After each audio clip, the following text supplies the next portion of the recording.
Hello दोस्तों, आज जो मैं आपको कहानी सुनाने जा रही हूँ ये कहानी है ऑक्सीजन सिलेंडर चोर चुड़ैल की। तो चलिए दोस्तों देखते हैं ऑक्सीजन सिलेंडर चोर चुड़ैल की कहानी। बहुत समय पहले मौत की पहाड़ी पर एक चुड़ैल रहती थी। वो चुड़ैल अक्सर गांव वालों को मारकर खा जाती थी, लेकिन फिर एक दिन सभी गांव वाले मिलकर उस चुड़ैल को पकड़कर एक गुफा में कैद कर देते हैं।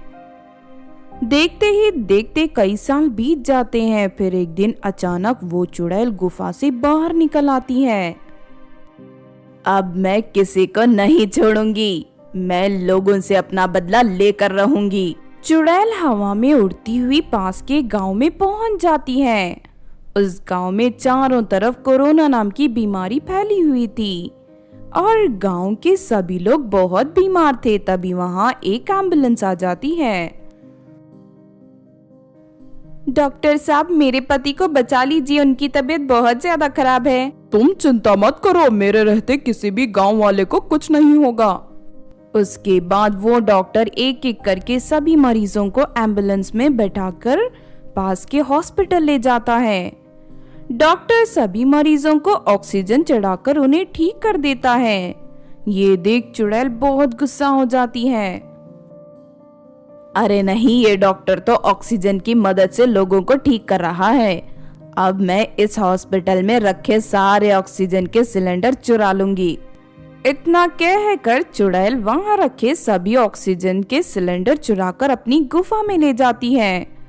दूसरी तरफ अचानक ऑक्सीजन के सिलेंडर गायब हो जाने की वजह से हॉस्पिटल में भर्ती मरीजों की तबीयत बिगड़ने लगती है।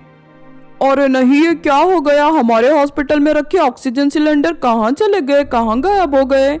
अगर इन मरीजों को जल्दी ऑक्सीजन नहीं चढ़ाया गया तो इन सब की मौत हो जाएगी।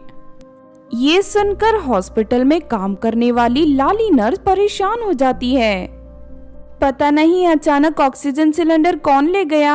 इन मरीजों के साथ साथ मेरे पिताजी भी हॉस्पिटल में एडमिट है। मुझे किसी भी तरह ऑक्सीजन के सिलेंडर का इंतजाम करना ही होगा। लाली डॉक्टर को सलाह देती है कि वो फौरन ऑक्सीजन सिलेंडर सप्लाई करने वाली कंपनी में फोन करके ऑक्सीजन के सिलेंडर पहुंचाने के लिए कह दें। डॉक्टर उसी वक्त कंपनी वालों को फोन करके ढेर सारे ऑक्सीजन के सिलेंडर लाने के लिए कहता है। ये सुनते ही कंपनी वाले ऑक्सीजन के सिलेंडरों से भरा एक ट्रक हॉस्पिटल की तरफ रवाना कर देते हैं।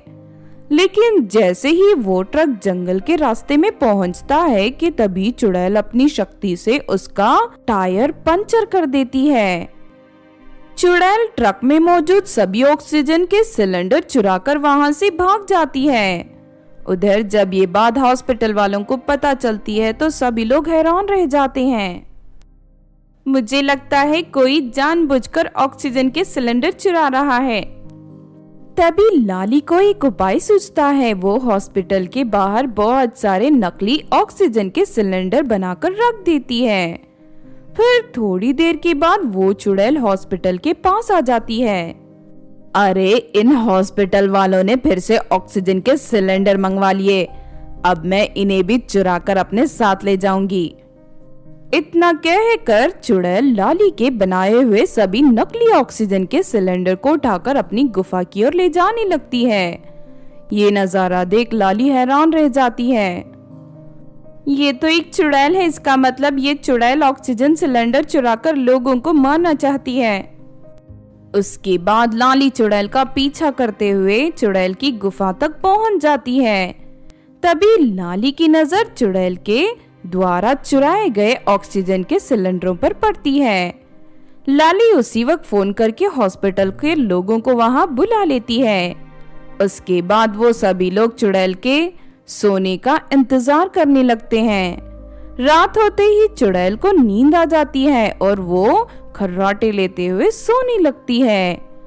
मौका देख लाली उस चुड़ैल के हाथ पैर बांध देती है, लेकिन तभी उस चुड़ैल की नींद खुल जाती है।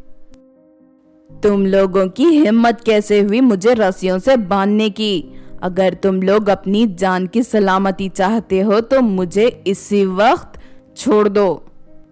तू बेगुनाह की जान लेने वाली एक दुष्ट चुड़ैल है, मैं तुझे जिंदा नहीं छोड़ूंगी। उसके बाद लाली चुड़ैल को लकड़ियों के ढेर पर लेटाकर उसमें आग लगा देती है। अरे नहीं, मेरा पूरा शरीर जल रहा है, कोई मुझे बचाओ, कोई मुझे बचाओ। इस तरह चुड़ैल तड़पने लगती है और देखते ही देखते जलकर राख के ढेर में बदल जाती है। फिर लाली और सभी लोग मिलकर चुड़ैल की गुफा में रखे ऑक्सीजन के सिलेंडर उठाकर हॉस्पिटल में ले जाते हैं। उसके बाद सभी मरीजों को ऑक्सीजन चढ़ा दिया जाता है और देखते ही देखते सभी मरीज पूरी तरह ठीक हो जाते हैं। तो आपने देखा दोस्तों ऑक्सीजन चुराने वाली चुड़ैल की कहानी। इस कहानी से हमें ये सीख मिलती है कि मुसीबत को सामने देख हमें बिना डरे लाली की तरह बहादुर बनकर उसका सामना करना चाहिए। अगर ये कहानी आपको अच्छी लगी हो तो जरूर लाइक करें और हमारे चैनल छोटू टीवी को सब्सक्राइब भी कर लें। और हाँ दोस्तों, हमें कमेंट करके जरूर बताना कि आपको कहानी कैसी लगी।